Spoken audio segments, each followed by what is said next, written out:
Welcome to the Rim Break Rodeo. We hope this video helps. In this video, I will explain how to use public Wi-Fi safely. First, always be aware that public networks are often unsecured, meaning your data could be vulnerable. Before connecting, verify the network name with the venue staff to avoid fake hotspots. For an added layer of protection, always use a virtual private network, or VPN, to encrypt your internet traffic. To connect, open your device's Wi-Fi settings and look for available networks. Select the official network name you confirmed earlier.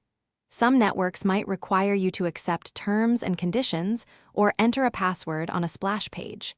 Once connected, you should see a Wi-Fi symbol indicating a successful connection. While connected to public Wi-Fi, it's wise to avoid accessing sensitive accounts like banking or email, as these could be intercepted. Always check that websites you visit use HTTPS in their address bar, which indicates a secure connection. Also, remember to disable file sharing on your device to prevent unauthorized access. When you're finished using public Wi-Fi, always disconnect from the network.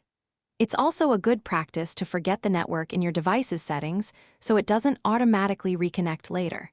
For tasks requiring high security, like online banking, consider using your mobile data instead of public Wi-Fi. Thanks for watching. Consider subscribing if we helped you.